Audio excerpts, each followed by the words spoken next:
মহিলাদের মাথা থেকে পা পর্যন্ত ঢেকে রাখতে হবে। আল্লাহ বলেছেন অকরনা ফি বুয়ুতিকুন্না ওয়ালা তাবাররাজনা তাবাররুজাল জাহিলিয়াতিল উলা। জোরে জোরে বলেন আল্লাহু আকবার।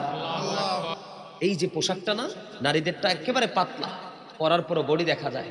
আল্লাহ রাসূল বলেছেন যেই মহিলা পোশাক পরার পরেও তার অঙ্গ দেখা যায়, তোমরা বলবে সেই নারী পোশাক পরিহিত নারী নয়, সে উলঙ্গিনী নারী। নাউজুবিল্লাহ বলেন। তোমরা পুরুষরা বন্ধু অবৈধভাবে পোশাক পরছো, এই পোশাক পরে নামাজ পড়লে গ্রহণযোগ্য হবে না। মহিলাদের পোশাক হলো মাথা থেকে পা পর্যন্ত ঢেকে রাখতে হবে। তাও কি বন্ধু মোটা কাপড় দিয়ে, বন্ধু মোটা কাপড় দিয়ে বন্ধু ঢাকতে হবে, পাতলা নয়। রাসূল বলে যে পাতলা কাপড় পরার পরেও যেই মহিলার পোশাক দেখা যায় সেই মহিলা উলঙ্গিনী, ল্যাংটা। জোরে জোরে নাউজুবিল্লাহ। মহিলাদের মাথা থেকে পা পর্যন্ত ঢেকে রাখতে হবে। আল্লাহ বলেছেন অকরনা ফি বুয়ুতিকুন্না ওয়ালা তাবাররাজনা তাবাররুজাল জাহিলিয়াতিল উলা। জোরে জোরে বলেন আল্লাহু আকবার। মহিলারা হাতের তালুটা দেখাতে পারবে, পায়ের তালুটা দেখাতে, হাতের তালু পায়ের তালু দেখাতে পারবে। আর বন্ধু আর বিশেষ কারণে মুখমণ্ডলটা দেখাতে পারবে। জোরে জোরে বলেন আল্লাহু আকবার। এই সমস্যা আমাদের মাঝে আছে না নাই? এইটাও জুলুম। এই জুলুমটা তুমি তোমার নিজের উপর বন্ধু জুলুম করতেছো। জোরে জোরে নাউজুবিল্লাহ। আরো জোরে বলেন না নাউজুবিল্লাহ। আমার কথা কি বুঝে আসে নাই? এই যে কথাগুলা বলছে এগুলো আমাদের সমাজে আছে না নাই? এই এই জালিয়াতি আছে না নাই? এরা জালেম না মুমিন? এরা অত্যাচারী না মুমিন? এই অত্যাচারীদের সংস্পর্শে থাকা যাবে না। এই যে বন্ধু তোমাদেরকে বলতেছি, পাওয়ার দিয়ে যা ইচ্ছা তাই করতে পারো, মরার পরে তোমার এই পাওয়ার খাটবে না। আল্লাহ বলেছেন লা ইয়ামুতু, people will not die that day. সেদিন মানুষ মরতে পারবে না। ফিহা ওয়ালা ইয়াহইয়া, people will not be able to life that day. সেদিন মানুষ বন্ধু বাঁচতেও পারবে না। ওমা হুম আনহা বিগাইবিন, people will not be able to escape that day. সেদিন মানুষ সেখান থেকে পালাতেও পারবে না। নাউজুবিল্লাহ বলবেন না? বাঁচার সুযোগ নাই, মরার সুযোগ নাই, পালিয়ে যাওয়ার সুযোগ নাই। রে দীর্ঘভূমির মানুষ, হৃদয় খুলে শোনো। এই দুনিয়ায় যেমনি তোমার ইচ্ছে মতো যা মন চায় তুমি তা খেতে পারো, কাল কিয়ামতের দিন এই জালেমরা বন্ধু নিজের মতো করে খেতে পারবে না। কোরআন এসেছে জালেম অত্যাচারীদের জন্য আল্লাহ একটা খাবার বরাদ্দ করেছে, যেটার নাম হলো বন্ধু জাক্কুম। কি নাম? কি শুনছেননি আর কোনোদিন? শুনেছেন? আপনি শোনেন না? এটার নাম হলো বন্ধু জাক্কুম। জাক্কুমটা যদি কোনো এই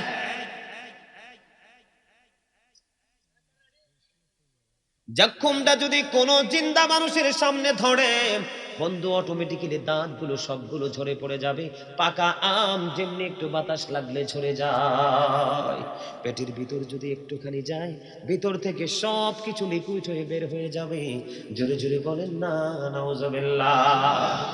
এই জাক্কুমটা কন্টিনিউ বন্ধু জাহান্নামীদের, জালেমদের জন্য খাবার হিসাবে আমার আল্লাহ বরাদ্দ করে রেখেছে। জোরে জোরে নাউজুবিল্লাহ। বন্ধু হৃদয়ের জানালা খুলে সবাই শোনো গো, হাদিস শরীফের মধ্যে এসেছে জালেমদের জন্য ওই ফিউচারে তাদের জন্য আরেকটা ভয়ঙ্কর খাবার আল্লাহ বরাদ্দ করেছে। নবী বলেছেন এই খাবারটার নাম হলো তিনাতুল খাবাল। ইয়া রাসূলুল্লাহ, ইয়া হাবিবাল্লাহ, নবী গো এই তিনাতুল খাবালটা কি গো নবী? নবী বললেন আরেকটা জাহান্নামের নিংড়ানো রক্ত এবং পুজ অথবা ঘাম। ঘাম কি খাওয়া যাবে? ঘামে যদি ঘেমে যায় একটা মানুষের বডি তো দুর্গন্ধ হয়। খাওয়া তো থাক দূরে, তার পাশেও বন্ধ দাঁড়াইতে দেই না। ঠিক কিনা বলেন? নবী বলা দিয়েছে জালেম অত্যাচারে যারা নিজের উপর নিজে জুলুম করেছো, অন্যের বাড়ির জিনিস চুরি করে নিয়েছো, জোর করে জায়গা দখল করেছো, সুদ খেয়েছো, ঘুষ খেয়েছো, অন্যায় করেছো, বন্ধু মানুষের অধিকার হরণ করে নিয়েছো, মানুষকে কিল দিয়েছো, লাথি দিয়েছো, ঘুষি দিয়েছো, আইনের ভয় দেখিয়ে বন্ধু মানুষের সম্পদ লুণ্ঠন করেছো। এদের সবাইকে কোরআনের ভাষায় হাদিসের ভাষায় বলা হয় জালিম। ওই জালেমরা তারা অন্যের উপর মূলত একজনের জায়গা দখল করেছে, মূলত জালিয়াতি তার উপর করে না, সে নিজের উপর নিজেই অত্যাচার করেছে। আমার নবী বলেছেন অত্যাচারীদের জন্য জাহান্নামে একটা খাবার হলো বন্ধু তিনাতুল খাবার, আর একটা জাহান্নামীর রক্ত পুজ নিংড়ানো ঘাম। জোরে জোরে নাউজুবিল্লাহ। পানির পিপাসা লাগলে যদি পানি না পায় মানুষ কলিজা ফেটে মারা যাবে। ঠিক কিনা? জাহান্নামীদের জন্য হাদিস শরীফের মধ্যে এসেছে বন্ধু, এই জালেম অত্যাচারী নোংরামি যারা করেছে তাদের জন্য আল্লাহ রাব্বুল আলামিন জাহান্নামে এত গরম পানি বন্ধু উত্তপ্ত পানি রেখে দিয়েছে। হাদিস শরীফের মধ্যে এসেছে পিপাসায় যখন তারা ছটফট শুরু করবে তখন আল্লাহ রাব্বুল আলামিন তাদের জন্য বন্ধু উত্তপ্ত গরম পানিটা মাথা দিয়ে ঢেলে দিবে। এই গরম পানি মাথায় ডালতে দেরি রে সব কিছু বন্ধু লিকুইড বুঝেননি একেবারে নরম একবারে তরল হয়ে যাবে। ওই যে বলেছি কত কষ্ট কত যন্ত্রণা অবন্ধ কেমন করে সইবে রে মুসলমান, কেমন করে সহ্য করবা বন্ধু গো। এই জন্য আমার আল্লাহ ডেকে ডেকে বলে দিয়েছে, আল্লাহ বলে দিয়েছেন join with my dear people come to my paradise. আমার নবী বলেছে বাঁচতে যদি চাও আমার প্রিয় বান্দাদের সাথে যোগ, সেদিন কেউ কি কারো দিকে নজরে দিবে না। আমার নবী বলল আয়েশা রে ও আয়েশা সেদিনটা তো ভয়ঙ্কর, এত বিপজ্জনক, এত ভয়ঙ্কর রূপ ধারণ করবে রে আয়েশা, কেউ কারো দিকে নজর দেওয়ার মতো কোনো সুযোগ থাকবে না। আপন আপন চিন্তায় তারা বিভোর থাকবে রে আয়েশা। কেমন করে বন্ধু মানুষগুলো সহ্য করবে বন্ধু, তোমাদেরকে কেমন করে বললে বন্ধু তোমরা বুঝবা।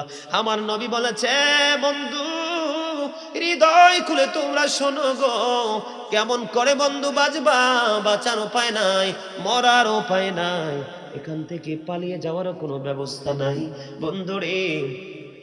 বর্তমানে পৃথিবী থেকে সূর্যটা 9,13,00,000 মাইল দূরে। কত? 9,13,00,000 মাইল দূরে বন্ধু সূর্য। সূর্যের আলো পৃথিবীতে আসতে সময় লাগে মাত্র 8 মিনিট 20 সেকেন্ড। প্রতি সেকেন্ডে 1,86,000 মাইল বেগে পৃথিবীর দিকে ছুটে আসে। বন্ধু কেন আসলাম আমি? কাল কিয়ামতের দিন এই যে সূর্যের এত তাপ, এত কঠিন রৌদ্র, অনেক আবরণ ভেদ করে সূর্যের আলো আসে, রৌদ্রের তাপ আসে, মানুষ সইতে পারে না এত দূর থেকে। কিয়ামতের দিন সূর্যটা মাত্র 1.5 হাত উপরে থাকবে। কত? 1.5 হাত উপরে থাকবে রে। ডাইরেক্টলি তার মাথায় বন্ধু তাপ পড়বে। কুরবানির গরু ঈদের দিন, কুরবানির ঈদের দিন মুসলমানের ঘরে যেমনি করে বন্ধু গোস্তের পাতিলে গোস্ত টকবক টকবক করে উতরাইতে থাকবে, সেদিন বন্ধু সূর্যের তাপে মানুষের মাথার মগজ টকবক করে উতরাবে, কারো নালা পর্যন্ত, কারো হাঁটু পর্যন্ত, কারো মাজা পর্যন্ত, আবার কারো পুরো শরীর বন্ধু ঘামের মধ্যে ডুবে থাকবে। ওই যে বলেছি লা ইয়ামুতু, মরতে পারবা না, চিৎকার চেঁচামেচি করবে, পুরো পরিবেশ দুর্গন্ধ হয়ে যাবে বন্ধু। আল্লাহ বলেছেন লা ইয়ামুতু, people will not die, dead বাঁচতে পারবে না মানুষ সেদিন। আল্লাহ বলেছেন ফিহা ওয়ালা ইয়াহইয়া, people will not be able to life that day, সেদিন মানুষ বাঁচতে পারবে না। আল্লাহ বলেছেন ওমা হুমান হাবি গায়িবিন, people will not be able to escape that day, মানুষ সেখান থেকে সেদিন পালাইতেও পারবে না। জুরি জুরি নাউজুবিল্লাহ। আমি আপনাদেরকে বলে রাখি বন্ধু, আজকে বড় লোকেরা, ক্ষমতাসীনরা দলবল নিয়ে বন্ধু তারা নিরহ মানুষের উপর অত্যাচার করে, করে কি করে না? কথা বলেন না। এই সম্পদ জোগাড় করে কার জন্য? সন্তানের জন্য, ঠিক কিনা? ফ্যামিলিতে বউ আছে, বাচ্চা আছে, বাচ্চাদের জন্য। আমি আপনাদেরকে একটা মেসেজ দিতে চাই বন্ধু, কোরআন শরীফের 19 পারা সূরা শুআরা মনে রেখে যান। কোরআন শরীফের 19 পারা সূরা শুআরার 88 নম্বর আয়াতে আমার আল্লাহ বলেছেন ইয়াউমা লা ইয়ানফাউ মালু ওয়ালা বানুন, কিয়ামতের দিন আপনার ধন সম্পদ সন্তান সন্ততি কোনো কাজে আসবে না। কি করবেন সেদিন? বাঁচারও সুযোগ নাই, মরারও সুযোগ নাই, পালিয়ে যাওয়ারও। আল্লাহ তো আগেই ঘোষণা দিয়ে দিয়েছে আমি তাদের জন্য কোনো সাহায্যকারীও রাখি নাই। বলেছে কে? আল্লাহ। দেখছেন নি, এই যে 4টা ছেলে আসলো এখন মোবাইল নিয়ে, মনে হয় যে এটা শুটিং স্পট। কি মনে হয় এখানে শুটিং চলতেছে? কি চলতেছে? শুটিং চলতেছে। এই যে আসলো, আয়সা কিন্তু একটু ঘোরা দিয়ে মোবাইল টিপতে টিপতে আবার চলে গেল। আজকে এখানে যদি আইপিএল বিপিএল হতো না, দেখতেন, পর্দা থাকতো, সামিয়ানাও লাগতো না। দেখেন না কি সুন্দর পরিবেশ, ফুলে ফুলে সাজানো। আজকের এই বাগানের চতুর্দিকে রহমতের ফেরেশতারা ঘেরাও করে আছে। আর যারা যারা এসেছেন আজকে কিন্তু তাদের নোটবুকে কিন্তু লিপিবদ্ধ হয়ে গেছে। হয়তো বা আজকের এই লেখনী আপনার নাজাতের উসিলা হতে পারে। সম্মানিত উপস্থিতি, আজকে মানুষগুলো কেন উদাসীন জানেন? আল্লাহর প্রতি ভয় নেই। আল্লাহ কি বলেছেন? আল্লাযীনা আমানু, যারা ঈমান এনেছে, ওয়াকানু ইয়াত্তাকুন, এবং তাকওয়া অবলম্বন করেছে, লাহুমুল বুশরা, তাদের জন্য সুসংবাদ, ফিল হায়াতিদ দুনিয়া, দুনিয়ার জীবনে, অফিল আখিরা, এবং পরকালের জীবনে। জোরে জোরে সুবহানাল্লাহ। যারা প্রথমে ইমানদার হতে পারবে, কি হতে পারবে? ইমানদার হতে পারবে। তারপরেই হলো কি? যারা আল্লাহকে ভয় করতে পারবে। আল্লাহ বলেছেন, ইউ ফিয়ার মি, তোমরা আমাকে ভয় করো। কি করো? ভয় করো। তাহলে লাহুমুল বুশরা ফিল হায়াতিদ দুনিয়া ওয়া ফিল আখিরা, তাদের জন্য সুসংবাদ দিয়ে দিলেন আল্লাহ দুনিয়াতেও এবং মরার পরেও। কথা বলেন, এই জুলুম নির্যাতন থেকে আমরা নিজেদেরকে বাঁচাবো কিনা? এখন বর্তমানে আমরা যা করছি সবে জুলুম। এই জন্য আমি একটা গজল লিখছি জালেমদেরকে নিয়ে, শুনবেন? শুনবেন? জুলুম যারা করলা বন্ধু, হারাইলা দুকোন, জনম জনম কে দিও তোমার হবে না মাসুল। ঠিক না কথা? সারা জীবন কাঁদলেও কি লাভ হবে? আর কথা বলে না, লাভ হবে? চিন্তা করলে কখন থেকে করতে হবে? এখন থেকেই করতে হবে। সময় চলে গেলে কিন্তু আর চিন্তা করে লাভ নাই। বলবো গজলটা? জুলুম যারা করলা বন্ধু, হারাইলা দোকন, জনম জনম কে দিও তোমার হবে না মাসুল। একবার ভেবে দেখো না তোমার কোথায় ঠিকানা, একবার ভেবে দেখো না তোমার কোথায় ঠিকানা। এখনো তো আছে সময়, এখনো তো আছে সময়, বুঝো তোমার ভুল। জনম জনম কে দিও তোমার হবে না মাসুল। বলেন জুলুম যারা করলা বন্ধু, হারাইলা দোকন, জনম জনম কে দিও তোমার হবে না মাসুল। একবার ভেবে দেখো না তোমার কোথায় ঠিকানা, একবার ভেবে দেখো না তোমার কোথায় ঠিকানা। এখনো তো আছে সময়, এখনো তো আছে সময়, বুঝো তোমার ভুল। জনম জনম কে দিও তোমার হবে না মাসুল। বৃষ্টি যখন আসে বন্ধু শীতল মরুভূমি, তওবা করো ক্ষমা পাবে বলে গেলাম আমি। বৃষ্টি যখন আসে বন্ধু শীতল মরুভূমি, তওবা করো ক্ষমা পাবে বলে গেলাম আমি। তোমার জীবন মোহনা কোথায় সে তো জানো না, তোমার জীবন মোহনা কোথায় সে তো জানো না। ক্ষমা যদি না পাও বন্ধু, ক্ষমা যদি না পাও বন্ধু, পাবে না তো কোন। জনম জনম কে দিও তোমার হবে না মাসুল। বলে জনম জনম কে দিও তোমার হবে না মাসুল। কথা কি ঠিক না? গজলটা আমার নিজের লেখা। কখন লিখছি জানেন? এটা কখন লিখেছি? যখন করোনায় বাংলাদেশে আসছিল না, করোনা ওমিক্রন ডেল্টা ভেরিয়েন্ট আসলো না, তখন কিন্তু অনেক ধনী লোকেদের নির্মম নিবিড় অত্যাচার দেখেছি। তখন গজলটা কখন লিখছি জানেন? যখন দেখলাম বড় লোকের বাসায় রিক্সাওয়ালা, ভ্যানওয়ালা, ধরেন একজন মেতর, একজন জোতা সেলাই করে, এরকম আমাদের নিম্ন শ্রেণীর মানুষ আছে না? যখন দেখলাম এই করোনাতে মানুষের সবগুলো থমকে দাঁড়িয়ে গেল, স্থবির হয়ে গেল পৃথিবীর আচার আচরণ। ঠিক কিনা বলেন? দেখেন আমরা মুসলমান, আমাদের লজ্জা নাই যে নাই, কতটুকু নাই। গরু, ছাগল, হাঁস, মুরগি, বড়ি, বেকরা, আল্লাহর যত সৃষ্টি সবার জন্য পৃথিবী ছিল ওপেন, উন্মুক্ত, কিন্তু শুধু মানুষের জন্য ছিল প্রতিবন্ধকতার এক বেড়াজাল। ঠিক না? প্রতিবন্ধকতার এক শক্ত প্রাচীর ছিল শুধু মানুষের জন্য। কারণ অন্যায় তো মানুষই করে, অত্যাচার তো মানুষই করে। পশু পাখি এরা অবলা প্রাণী, এরা অন্যায় কি অত্যাচার জুলুম কি এরা কিছুই বুঝে না। দেখেন তাদের কি নির্মম মৃত্যু হয়েছে? ওরা ওপেনলি দেদারছে, ঘুরে বেরিয়েছে, কিন্তু তার মধ্যে মানুষের মধ্যে কিছু ক্লাসিফাই ছিল। এদিকে দেখান, মানুষের মধ্যেও কিছু ক্লাস ছিল।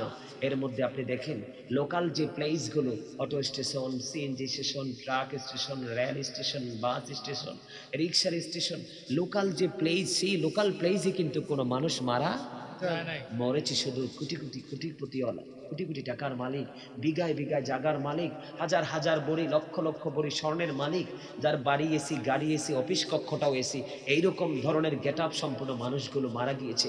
কারণ গরিব তো জুলুম করতে জানে না, যে জুলুম সইতে জানে। আরে ভাই, তোরা আমার কথা বুঝোস না? গরিব জুলুম করতে জানে না, জুলুম শুধু সইতে জানে। আর বড়লোক মানুষের উপরে ইহসান করতে জানে না, শুধু জানে জুলুম করতে। এই জন্য বলি, the rich are not always happy, ধনীরা সব সময় সুখী নয়। The poor are born to suffer, গরিবরা জন্মগ্রহণ করেছে শুধু দুঃখ ভোগের জন্য। গরিবরা শুধু দুঃখ নির্যাতন সহ্য করতেছে। আর আমার নবী এদিক দিয়ে বলতেছে, বুখারীতে এসেছে, এই গরিব আমার প্রেমিক, আমার নবীকে জীবনের চাইতে বেশি ভালোবাসে। আমি যখন সর্বপ্রথম জান্নাতে কদম দিব, বিশাল একটা টিম আমার সঙ্গে সর্বপ্রথম জান্নাতে কদম দিবে। আর এই জান্নাতি যারা কদম দিবে, এই সংখ্যাটা পুরোটাই, দলটা পুরো গরিব মানুষের দল। ইসলামকে বুঝতে হবে, Islam is not only a religion but also complete code of life. পরিপূর্ণ পূর্ণাঙ্গ জীবন ব্যবস্থা ইসলামে। আর ইসলামের নির্যাস হলো আপনার আমার নবী সরকারে মদিনা। আল্লাহ of the first pillar is the lord of world, রব্বুল আলামিন। মুহাম্মদ রাসূলুল্লাহ সাল্লাল্লাহু আলাইহি ওয়াসাল্লাম is the blessing for the world, রাহমাতাল লিল আলামিন। কি চমৎকার, কি চমৎকার! আল্লাহ রাব্বুল আলামিন, আল্লাহর হাবিব হলো রাহমাতাল লিল আলামিন। একজন হলো স্রষ্টা, একজন হলো সৃষ্টি। স্রষ্টার সৃষ্টির মধ্যে কোনো ভেদাভেদ নেই, প্রেমের কারণে মিলেমিশে একাকার হয়ে গেছে। ঠিক বর্তমান প্রেক্ষাপটের মানুষগুলো যখন হক্কানি আলেমদের সাথে প্রেমের বন্ধনে আবদ্ধ হয়ে মিলেমিশে যাবে, তখন তাদের জীবনে আর কোনো নোংরামি, কোনো জুলুম, কোনো নির্যাতন, কোনো অত্যাচার। কারণ আল্লাহ বলেছে, ইন্নামা ইয়াখশাল্লাহা মিন ইবাদিহিল উলামা, পৃথিবীতে আমার যে বান্দা আছে, মানুষগুলো আছে, এর মধ্যে হক্কানি আলেমরাই আমি আল্লাহকে ভয় করে থাকি। জোরে বলেন না সুবহানাল্লাহ। আর জোরে। আমেরিকার গবেষক মাইকেল এইচ হার্ট তিনি কি বলেছেন? The 100 a ranking of the most influential person in the history, 100 জন প্রভাবশালীর তালিকা তিনি করলেন, 100 জন মনীষীর তালিকা তিনি করলেন। এর মধ্যে তিনি চ্যাম্পিয়ন, সবচেয়ে শ্রেষ্ঠ প্রভাবশালী বলে আপনার আমার নবীকে তিনি আখ্যায়িত করলেন। আমরা সেই নবীর উম্মত হয়ে আজকে আমরা নগণ্য ধন্য হতে পারলাম না, এটা আমাদের খুব বদ কিসমত। ডক্টর আহমদ পেয়ারা বাগদাদি পীর সাহেব কেবলা, যিনি বসরা ইউনিভার্সিটির ইংলিশ লেকচারার ছিলেন, তিনি বলেছেন দ্য 100, তিনি বলেছেন of all the great religious personalities of all prophet মুহাম্মদ রাসূলুল্লাহ সাল্লাল্লাহু আলাইহি ওয়াসাল্লাম। জোরে জোরে বলেন না সুবহানাল্লাহ, আরো জোরে বলেন না সুবহানাল্লাহ, আর একটু মহব্বতে বলেন সুবহানাল্লাহ। সেই নবীর উম্মত হয়ে যদি আমরা আমাদের চরিত্রকে বদলাতে না পারি, আমাদের মানসিকতাকে যদি চেঞ্জ করতে না পারি, তাহলে জান্নাতে যাওয়া তো থাক দূরের কথা, জান্নাতের সুঘ্রাণও আমরা খুঁজে পাবো না। আজকের মাহফিলে কি আপনারা খুশি না বেজার? আপনারা যারা এই পর্যন্ত এসেছিলেন, বসেছেন, আপনারা সবাই সাকসেস। শয়তানকে হারিয়েছেন, আল্লাহ মহা খুশি, ফেরেশতারাও খুশি। আর যারা আসতে পারেনি, ওনাকে ডাকছেন কেন বলেন? না না, আমার কিছু লাগবে না, আমার কিছু লাগবে না। আমি একটু ব্যতিক্রম মানুষ, আমি মানুষের বাড়িতে দেশের বাইরে গেলেও কিছু খাই না। এই যে মাহফিল প্রতিদিন এক জেলা থেকে আরেক জেলা, এক জায়গা থেকে আরেক জেলা দৌড়াইতেছে, আমি কোথাও কোনো কিছু খাই না। না না, চা কফি পানি টানি কোনো কিছুই খাই না, যেটুকু খাই ঘরেরই খাই। আর আমি মাছ গোস্ত টোটালি খাই না, 12 মাস সারা জীবন সবজি খাই। শুধু একমাত্র নিজের ঘরের, এই যে আমার ছেলেরা আছে আর লোক আসছে, সেটা সবাই জানে, শুধু একমাত্র আমার ঘরের খাবার ছাড়া আমি বাহিরের রেস্টুরেন্ট বলেন, হোটেল যাই বলেন, কোনো খাবার, শুকনা বলেন ভিজা বলেন, কোনো খাবার আমি খাই না। এমন বাইরের পানিও খাই না আমি। ওই যে মাস্টার সাহেব জানে না কেন খাই না। আজকে একটা এক্সাম্পল দিই কেন খাই না জানেন? আমার কাছে বর্তমান সময়ের মানুষগুলো পছন্দ হয় না, নারী বলেন পুরুষ বলেন। এই জন্য দেখছ না, ওই যে ছেলেটাকে ধমক দিলাম, তোমাকে আন্তরিকভাবে মোবারকবাদ, তোমাকে আমি বকা দিয়েছি, কিন্তু তারপরও তুমি ধৈর্য ধরে বসেছিলে। এটাই হলো প্রকৃত আল্লাহ রাসূলের প্রেমিক, আল্লাহর বান্দাদের পরিচয়। আমি কিন্তু এখন টিচিং প্রফেশনে আছি, আমি টিচার, তোমাদেরকে টিচিং দিচ্ছি। পৃথিবীর কোনো বিষয় নিয়ে নেই, তোমাদেরকে আধ্যাত্মিকতা নিয়ে, পরকাল নিয়ে দিচ্ছি। তোমরা রাগ করনি, তুমি বিশেষ করে তুমি রাগ করনি, তুমি ধৈর্য ধরে বসেছো। এটাই হলো প্রকৃত মুসলমানের কাজ। পৃথিবীতে বেঁচে ততদিন থাকবেন, আপনাদেরকে বলছি, পৃথিবীতে যতদিন বেঁচে থাকবেন, যদি কোনো বিগ পার্সন যারা আছে, বড় মানুষ যারা আছে, তাদের পরিবেশে যখন বসবেন, নিজেকে মনে করবেন আই এম এ জিরো, মনে করবেন আমি কিছু না, আজকে এখান থেকে কিছু নিতে এসেছি। তখনই একদিন আপনি ধীরে ধীরে অনেক জ্ঞানী হয়ে যাবেন এবং যাওয়ার আগে মুমিন হয়ে কবরে যেতে পারবেন। জোরে বলেন না আলহামদুলিল্লাহ, আরো জোরে, আরেকটু মহব্বতে। আমার কথা তুমি কষ্ট পাইছো? আজকে যদি তুমি টুপি দিয়ে আসতে, তোমার একটা সুন্নাত আমল হয়ে যেত। বর্তমান ছেলেরা কিন্তু টুপি পরে না। এই তোমাদের সবার মাঝে কিন্তু সে আজকে মডেল। তোমার নাম কি ভাই? তোমার নাম কি? গোলাম মোস্তফা। গোলাম মোস্তফা আজকে সবগুলো যুবকের মধ্যে আমি চ্যাম্পিয়ন, তাকেই বলবো। কেন? সে মনের অজান্তে দেখে, এই যে এখানে আরেকটা আছে, ওই যে এখানে আরেকটা আছে, কিছু ওই যে আমার সামনে আরেকটা আছে, কিছু ছেলে আছে, তাদেরকে আমি আজকে তোমাদের অসংখ্য যুবকের মাঝে তাদেরকে মডেল বলবো। এই যে আরেকটা আছে এদিকে, এই যে এগুলো যখন সুন্নাত বিলীন হয়ে যায়, কি হয়ে যায়? যখন কোন সুন্নাত কি হয়ে যায়? বিলীন হয়ে যায়, মানে ধ্বংস হয়ে যায়। কি হয়ে যায় মানে কি? ধ্বংস মানে কি? এই আমলটা মানুষ করছে না, এর মধ্যেই তুমি একটা সুন্নাত আমল শুরু করে দিলে, তোমাকে দেখে তোমার ফ্রেন্ড সার্কেল আমল করতে থাকলো। যত আমল করবে এই সওয়াবের জন্য তুমি প্রত্যেকটা পার্সন থেকে তুমি আলাদা একটা পার্সেন্টেজ পাবে, কিন্তু যিনি আমল করলো ওনার সওয়াব কোনো কমানো হবে না। মনে রাখতে হবে। আমার দিকে তাকান, যখন পৃথিবীতে ইসলামের আবির্ভাব হয়েছিল, ইসলাম এসেছিল, তখন কিন্তু ইসলাম ছিল গরিব। গরিব কাকে বলে? যার দ্বন্দ্বলত নাই তাকে তো গরিব বলে। ইসলামকে কেন গরিব বললাম? কারণ তখন ইসলাম গ্রহণ করার মতো কোনো মানুষ, এই জন্য তখন ছিল ইসলাম গরিব। এই জন্য সেই অবস্থাটা ছিল একেবারেই খারাপ, নোংরা, বিপজ্জনক পরিস্থিতি ছিল। ধীরে ধীরে মানুষ ইসলামের সুশীতল ছায়াতলে আসলো, ইসলামটা অনেক ধনী হয়ে গেল, এটা অনেক পাওয়ারফুল, পপুলার হয়ে গেল। তখন মানুষের আনাচে কানাচে, ঘরে ঘরে আল্লাহ রহমত চলে গেল। এখন কিন্তু আবার ইসলাম ধীরে ধীরে গরিব হয়ে যাচ্ছে। তার মানে ইসলামের আইনগুলো মানুষ ধীরে ধীরে নিজের মধ্য থেকে ডিলেট করে দিচ্ছে, যে আমল মানুষ করছে না। ইসলাম আবার ধীরে ধীরে ছোট হয়ে যাচ্ছে, গরিব হয়ে যাচ্ছে। ইসলাম যত গরিব হবে, মানুষের জীবন তত সংকুচিত হয়ে যাবে।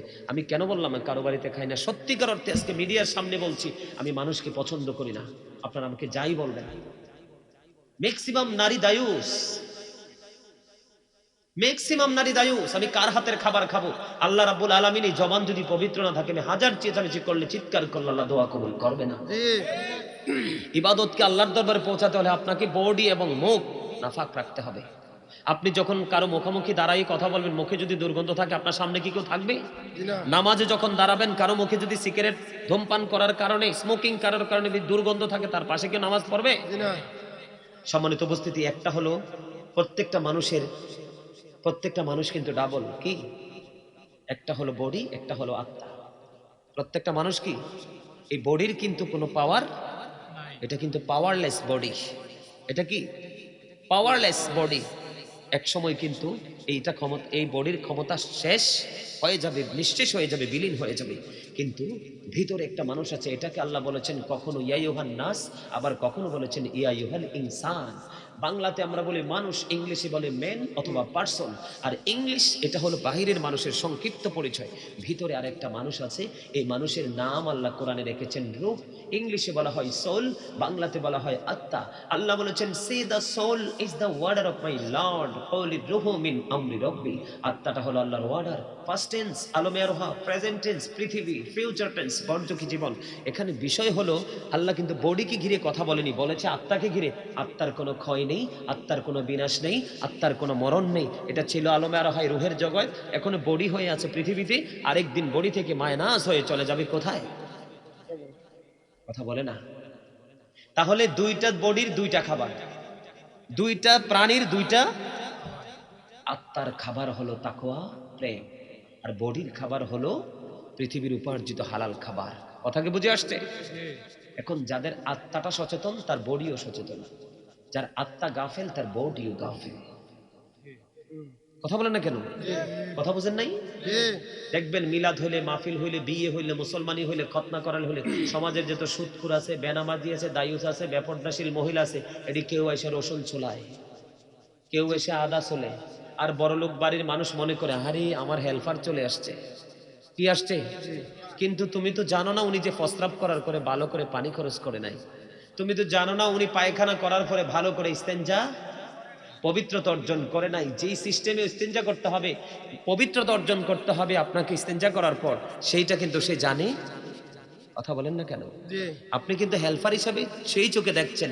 একজন সচেতন মানুষ চিন্তা করবে যে কে কাজটা করছে। এই যে বাবুর্চিদের হাতে রান্না আমার কাছে আরো বেশি ঘৃণা। আপনারা আজকে থেকে ফলো করবেন আমার কথাগুলো, দেখবেন এক হাতে সিগারেট খাচ্ছে, আরেক হাতে আপনার খাবার পরিবেশন করছে। রান্না করা অবস্থা সে প্রস্রাবখানায় চলে গেছে, ঘটি ধরছে, সাবান দিয়ে হাত না ধুয়ে আবার আপনার রান্না সে ওপেন করে দিয়েছে, কারণ তার তো তাড়াহুড়ি, আপনাকে সময় মতো খাবারটা প্রেজেন্ট করতে হবে। এইগুলো সূক্ষ্ম বিভাগ দিয়ে চিন্তা করবেন। আজকে খাবারটা কিভাবে খেলে আমরা সুস্থ থাকতে পারবো সেই জিনিসটাই তো আমরা জানি না মুসলমান। এই জন্য আমি কি বলছি জানেন, আমার এটাও আমার লেখা আর একটা গজল একটু শোনাবো, তোমরা শুনবা? বিশেষ করে যুবকরা তোমরা শুনবা। আমার কথায় তোমরা অনেকে রাগ করছে। ভালো যে বাসতে পারে সে শাসনও করতে পারে। আমি তো তোমাদেরকে শাসন করেছি, শাসন করার অধিকার তোমাকে আল্লাহ দিয়েছে। কে দিয়েছে? আল্লাহ। পৃথিবীর কারো কাছ থেকে পাইনি, স্বয়ং আল্লাহ হাতে তুলে দিয়েছে। কিভাবে শাসন? আল্লাহ রাব্বুল আলামিন বলেছেন ইয়া আইয়ুহাল্লাযীনা আমানু ও আনফুসাকুম ও আহলিকুম নারা। আল্লাহ রাব্বুল আলামিন বলেছেন O believers, save yourself and your families from the fire. ইমানদারদেরকে ডেকে বলেছে তোমরা জাহান্নাম থেকে বাঁচো এবং তোমাদের পরিবারকেও জাহান্নাম থেকে বাঁচাও, তোমাদের আহালকেও জাহান্নাম থেকে বাঁচাও। তো আমি তো তোমাদেরকে জাহান্নাম থেকে বাঁচাতে হলে তোমাদেরকে শাসন করতেই হবে, কারণ শাসন যদি তোমাদেরকে আমরা না করি তখন কিন্তু তোমরা তোমাদের ভুলটা বুঝতে পারবে না। ঠিক না বেঠিক? আমি একটা গজল লিখেছিলাম ওই যে করোনাতে, রিক্সাওয়ালা তারা কাপড় তারা ইনকাম করতে পারে না, ভাষা ভাড়াটা কিভাবে দিবে বলেন? খাবারে তো খেয়ে বাঁচতে পারে নাই, অনেক আছে না? কিন্তু ভাড়াটিয়া কে? মালিক থাকতেও তো পারে না, ভিটামাটি নেই, কোথায় যাবে বাচ্চা কাচ্চা নিয়ে? ঘরের আসবাবপত্র বিক্রি করে মালিকের ভাড়া দিয়েছে, তার প্রতি একটু এহসান করে নাই। তখন আমি একটা গজল লিখেছিলাম, এটা লিখছিলাম জুলুম নিয়ে, আর তখন লিখেছি বলবো রূপে মানুষে তো সুন্দর, অন্তর ভরা ময়লা, হারিয়েছি সুখের জীবন, আছে শুধু জ্বালা। রূপে মানুষে তো সুন্দর, অন্তর ভরা ময়লা, হারিয়েছি সুখের জীবন, আছে শুধু জ্বালা। জ্বলছি দিবানিশি, ভুলে গেছি হাসি। বলেন জ্বলছি দিবানিশি, ভুলে গেছি হাসি। জীবন থাকিতে যেন হলো রে মরণ। এত যে সুন্দর এই পৃথিবী, স্রষ্টা করেছে সৃজন। যত দেখি আমি তত ভালো লাগে, শীতল হয়ে যায় মন। এত যে সুন্দর এই পৃথিবী, স্রষ্টা করেছে সৃজন। চারিদিকে আধার ঘেরা, আলো চলে গেল, চারিদিকে আধার ঘেরা, আলো গেল চলে। এই পৃথিবী করলো পাগল, সবই গেলা ভোলে। ঠিক কিনা বলেন? চারিদিকে আধার ঘেরা, আলো গেল চলে। এই পৃথিবী করলো পাগল, সবই গেলা ভোলে।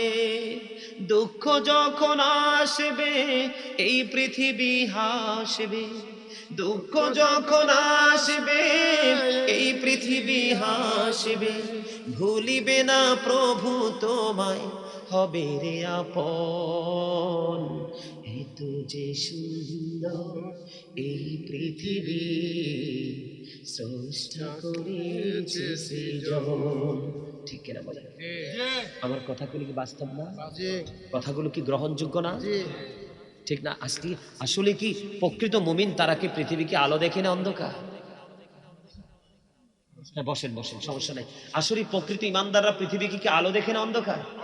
আরে ভাই, তোমরা তো বোঝো না, এই যে লাইটের আলো, এটাকে মূল আলো বলা হয় না। মূল আলো হলো গানের আলোই, যেটা আলোকিত হয়, শিক্ষার আলো। মানুষ বলে শিক্ষায় জাতির মেরুদণ্ড, আমি বলবো সুশিক্ষায় জাতির মেরুদণ্ড। আজকে বাংলার জমিনে যথেষ্ট সুশিক্ষার অভাব। আজকে টিচাররা স্বাধীন না, বাচ্চাকে মারতে পারে না, বাচ্চাদেরকে বেত্রাঘাত করতে পারে না, এই জন্য বাচ্চারা টিচারদেরকে ভয়ও পায় না। একটা কথা বললে কি রাগ করবে? আমাদের সময়টা বা তারও আগের সময়টা, ওই সময়ের যুবকগুলোর চরিত্র বেশি ভালো ছিল না বর্তমান সময়ের যুবক? আগের মানুষগুলো কেন জানেন? আগের মানুষগুলোর চরিত্র সুন্দর থাকার কারণ ছিল, মা বাবার কাছ থেকে থাকতো কঠিন শাসনে, আবার স্কুলে গেলে থাকতো কঠিন শাসনে, আবার সকালে ফুরকানিয়া মাদ্রাসায় গেলে থাকতো কঠিন শাসনে। ঠিক কিনা বলেন? এই তিনটা জায়গা নিয়ে বাচ্চাগুলো একটু আতঙ্কের মধ্যে থাকতো। টিচারের কাছে গেলে পড়াশোনা ঠিক দিতে হবে, আবার বাসায় গেলে মায়ের কাছ থেকে জবাবদিহি করতে হবে পড়াগুলো সঠিকভাবে চারকে দিয়েছে কিনা। সকালবেলা মাদ্রাসায় যেতে হবে, কোরআন তেলাওয়াত করতে হবে, সূরা কেরাত শিখতে হবে। এই তিনটা জায়গাকেই কিন্তু আজকের মুসলমান ধ্বংস করে দিয়েছে। আবার বলে কি ডিজিটাল বাংলাদেশ, কমার্শিয়াল পৃথিবী। বাংলাদেশের ইতিহাসে এই বাংলাদেশে হয়েছে টিচারের মাথায় পায়খানা দেওয়া হয়েছে বাচ্চাকে মারার কারণে, টিচারের গলায় জুতার মালা পরানো দেওয়া হয়েছে বাচ্চাকে শাসন করার কারণে। এমনও হয়েছে বাচ্চারা অবরুদ্ধ করে টিচারকে কলঙ্কিত করে টিচিং প্রফেশন থেকে আউট করে দিয়েছে, বলেছে আই সে গেট আউট। ঠিক কিনা? বলেছে কিনা? এটা কি অবনতি নাকি উন্নতি? অবনতি। আজকের সমাজ যেই কলুষিত হয়েছে, আগামী দিনে আরো কলুষিত হবে, কারণ সুশিক্ষার যথেষ্ট অভাব। এর মধ্যে সবচেয়ে বড় শিক্ষা হলো রাসূলের আদর্শ। কি আমি যদি বলি আপনাদেরকে, every parent should take care their children very carefully. প্রত্যেকটা পিতামাতার উচিত তাদের সন্তানের দায়িত্ব যত্ন সহকারে পালন করা। করেছে বাবা মা? ছেলেটা যে জিন্স বলবো, ছেলেটা যে উলঙ্গ অবস্থায় যে মায়ের সামনে উপযুক্ত ছেলে হাঁটছে, মা কি তাকে বিচার করা প্রয়োজন না? বাবার কি বিচার করা প্রয়োজন না? বাবা বলে my dear sun is commercial. ঠিক কিনা? বাবা এটা বলে, সে ফিলিংস নেই, মজা নেই। ঠিক কিনা? প্রত্যেকটা পিতামাতার উচিত তাদের সন্তানের দায়িত্ব যত্ন সহকারে পালন করা। আর আমরা সন্তান হিসাবে প্রত্যেকটা সন্তানের উচিত we should obey our profit, we should obey our parents. আমাদের প্রত্যেকের উচিত আমাদের পিতামাতাকে মান্য করা। কেন জানেন? বলবো, paradise of the child under the feet of the mother, ইন্নাল জান্নাতা তাহতা আকদামিল উম্মাহাতিকুম। মায়ের পায়ের নিচে সন্তানের জান্নাত। We should obey our prophet মুহাম্মদুর রাসূলুল্লাহ সাল্লাল্লাহু আলাইহি ওয়াসাল্লাম। আমাদের প্রত্যেকের উচিত আমাদের নবী সরকার মদিনাকে মান্য করা। ঠিক কিনা বলেন? পিতামাতা সন্তানের দায়িত্বটা কিভাবে পালন করবে একটু বলবো? একটু বলবো, দরকার আছে না?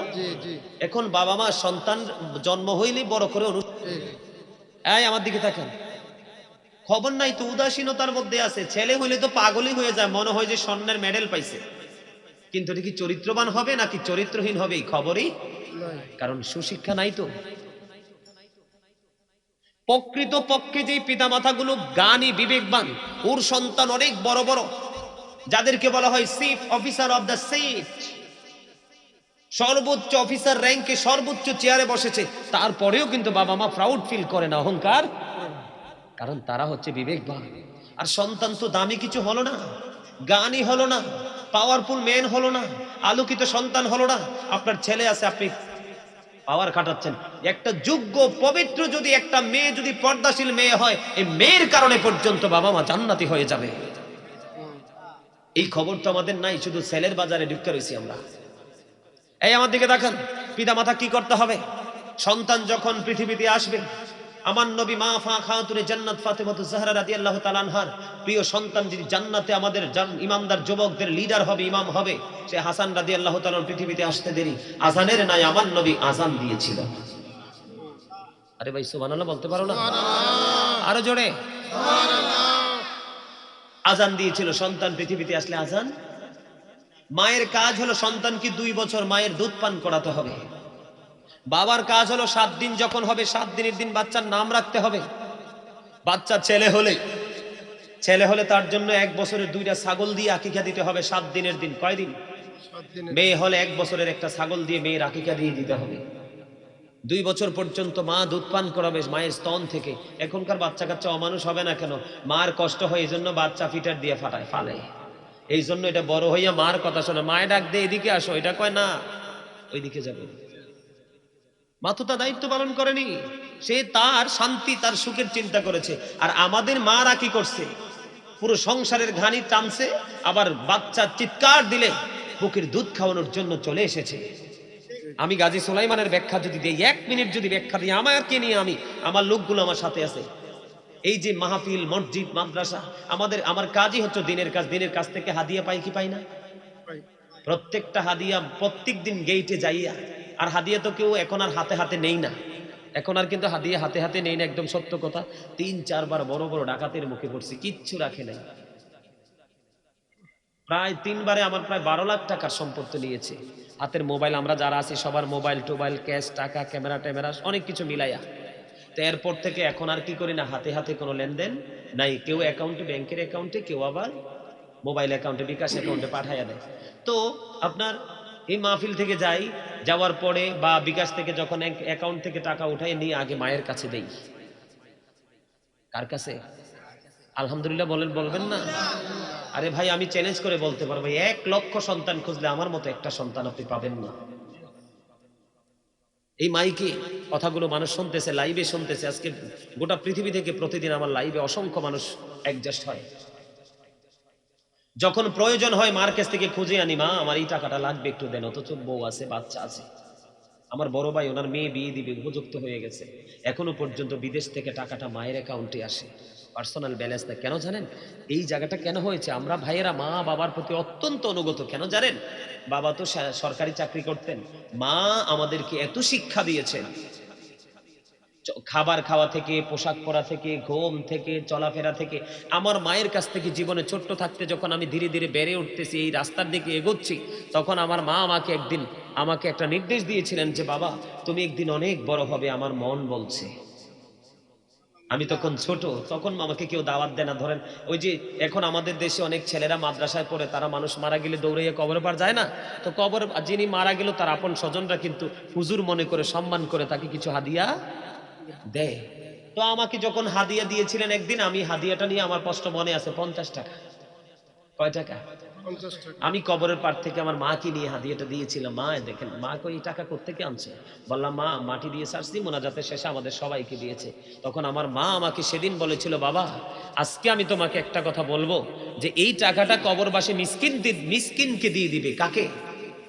সব হুজুররা নিয়ে নে, কিন্তু তোমার জীবনে তুমি কোনোদিন কবরের পার থেকে কোনো লাশ মাটি দিয়ে 1 টাকা আনবা না। সেদিন থেকে আজও পর্যন্ত আমি কোনো কবরের পার থেকে 1 টাকা নেইনি। কারণ কোরআন হাদিস কি বলে সেদিকে আমার নজর নাই, আমার নজর হচ্ছে এটা আমার মায়ের অর্ডার। আমার মা বলেছে, কারণ কবরে যিনি চলে গেছে ওনার কি ফয়সালা দিতে পারবা? উনি কি জান্নাতি না জাহান্নামী সেটা জানো? তাহলে ওনাকে দাফন করেছো তুমি, মুসলমান হিসেবে তোমার দায়িত্ব, কিন্তু এখান থেকে তোমার টাকা আনতে হবে কেন? সেই দিন থেকে বছরের পর বছর আজকে কত বড় হয়ে গেলাম। গাজী সুলাইমান গোটা পৃথিবীতে কোটি কোটি ভক্তবিন্দু, আজও পর্যন্ত কোনো কবরবাসীকে দাফন করে টাকা নেই না। এটা কেন বললাম? এটা মায়ের শিক্ষা, মায়ের আদর্শ। কার? বাবা তো সময় পাই নাই আমাদের জীবিকার জন্য, আমাদের ভরণ পোষণের জন্য, আমাদের কেরিয়ার দাঁড় করানোর জন্য। বাবা তো নন স্টপলি পরিশ্রম করেছে, কিন্তু মায়ের দায়িত্ব ছিল কঠোর। বিশ্বাস করবেন, ওই যে মুরগি যেমন খাঁচার নিচে রাখে না, আমার মা আমাদেরকে এরকম শাসনে রেখেছিল। সীমানার বাইরে 1 কদম হাঁটতে পারে নাই।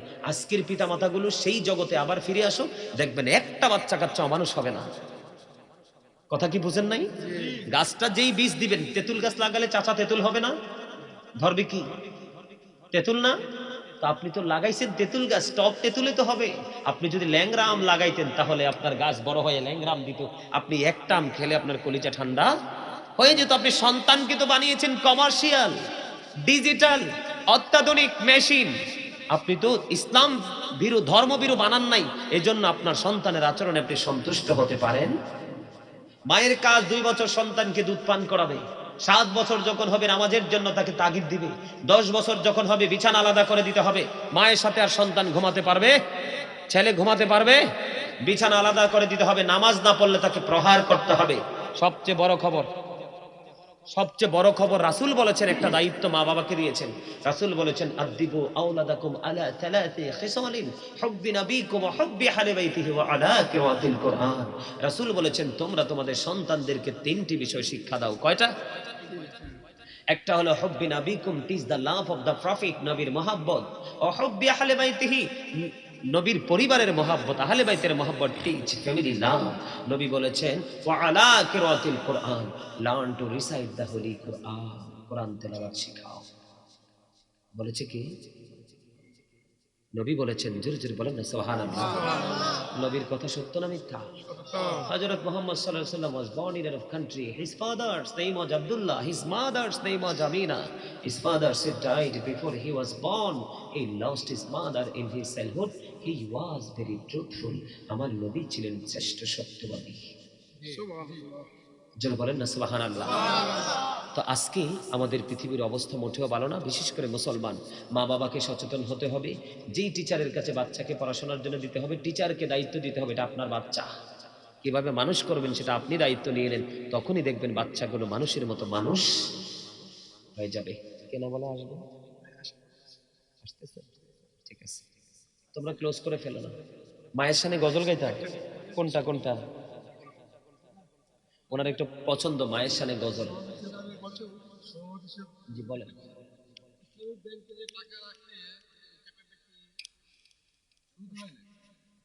অবশ্যই হয়, কারণ এখন যদি আমি ওপেনলি বলি, এখন আপনারা বলবেন যে হুজুর তো অনেক বড় ধরনের ফতোয়া দিয়ে ফেলছে। কেন সুদ হয়? একই জায়গায় যেটা লেনদেনটা ডিসকাস হবে না সেটাই সুদ। আপনি পাবেন বলেন, যেই কোনো ব্যবসায় বিনিয়োগ করেন, টাকা দিয়ে টাকা আসাই তো সুদ। একই জায়গায় লেনদেন হলে এটা সুদ হবে না। যেমন ধরেন আমি বলি আপনাকে, উনি আমাকে 500 টাকা দিল, আমার মাঠ আছে, জমিন আছে, জমিনে ফসল করে আমি 500 টাকার বিনিময়ে টাকাটা ওনাকে দিলাম না। আমি 500 টাকাটা না দিয়ে ওনাকে সেই টাকার পরিমাণে সিজনাল ধান আমি দিয়ে দিলাম। এটা 3 মাসের মধ্যে হবে, এটা সুদ হবে না। কি হবে না? যেমন আমাদের দেশে একটা সুদের চাঙ্গা ব্যবসা চলে, অনেক টাকাওয়ালার টাকা নিয়ে বসে থাকে। কৃষকরা তারা সার টার দিতে পারে না, জমিন কীটনাশক প্রয়োগ করতে পারে না, তখন কি করে? টাকা দেয়। টাকা দিলে কি করে? কি দেয়? ধানের উপরে। কিসের উপরে? চুক্তিপত্র করে যে ধান এত মন ধান দিতে হবে, এই যে কথাটা বলে, এইটাই কিন্তু সুদ। এখন উনি যদি বলতো যে 3 মাসের মধ্যে তোমার বুরু ধান উঠে যাবে, কি যাবে? তোমাকে আমি 5,000 টাকা দিলাম, এক্সাম্পল 5,000 টাকা দিলাম। কি টাকা দিলাম? 5,000 টাকা দিলাম। এখন যখন তোমার বুরু ধানটা উঠবে, তুমি ধান কাটার পরেই কিন্তু আমাকে এই 5,000 টাকার পরিমাণে যেই দামে ধানটা তখন থাকবে সেই দামে 5,000 টাকার ধান দিয়ে দিবে। তখন তিনিও সুদী হলো না, যিনি দিল তিনিও সুদী হলো না। এটা সুদ হবে না। উনি আপনি ধানও নিলেন, আবার সময় মতো টাকাও সুদ। কথা বুঝেন নাই? আবার ধরেন আপনি একটা ব্যবসা প্রতিষ্ঠান দিলেন, কি দিলেন? ব্যবসার পুরো টাকা আপনার। কি? পুরো টাকা, পুরো খরচ আপনার। আপনি একজন লোককে দায়িত্ব দিলেন, সে খুব এক্সপেরিয়েন্স ম্যান, অভিজ্ঞতা অনেক বেশি। আপনি বললেন তুমি এই ব্যবসাটা দেখো, ব্যবসা করো তোমার মতো করে। এখন এই ব্যবসাতে প্রতিদিন খরচ আছে না নাই? আছে না? অনেক খরচ আছে। এই খরচ টরচ সব কিছু হিসাব করে মাস শেষে যদি আপনি ইচ্ছে মতো, আপনার মতো করে ইচ্ছে মতো যদি আপনি কি করেন, এখান থেকে সব খরচ টরচ বাদ দিয়ে টাকা আপনার, পরিশ্রম তার, কার? যিনি দেখাশোনা করছে। এই ক্ষেত্রে যদি আপনি সব খরচ টরচ দিয়ে লভ্যাংশটা থেকে যদি আপনি খুশি হয়ে তাকে কি দেন? কিছু দেন, আপনি কিছু নেন, তখন আবার এটা সুদ। এখন তো বাংলাদেশে চাঙ্গা সুদ চলতেছে। কি চাঙ্গা সুদ? আপনি নেন, 1 বছর আগে আপনি 50,000 টাকা আপনার হাতেই কেটে রেখে দিবে 10,000 বা 15,000, কিন্তু দেওয়ার সময় আপনাকে আবার 50,000 দিতে হবে। চাঙ্গা সুদ, এটাও জুলুম। মহিলার কাছে টাকা হাওলাত চাইবে, বুবু তুমি আমার কয়টা টাকা হালাল তো না বোন হারামও নাই।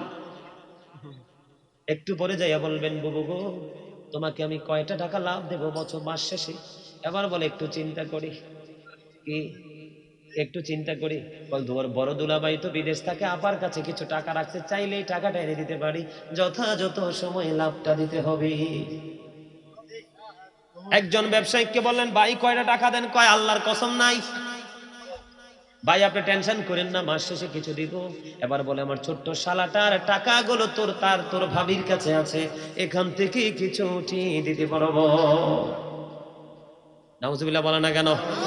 এই জন্য বন্ধু বলি মসজিদে পড়লে আজান সবার আগে যায়, নামাজ শেষে বাইরে এসে সুদের টাকা খায়। নামাজ হইল না রে তোর, নামাজের লইলি না খবর।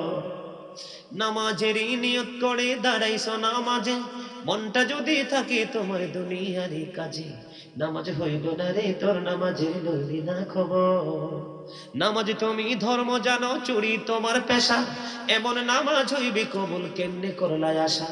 নামাজ হইল না রে তোর, নামাজের লইলি না খবর। নামাজও ঠিক সুদও ঠিক, এর কি নামাজি না সুদখোর?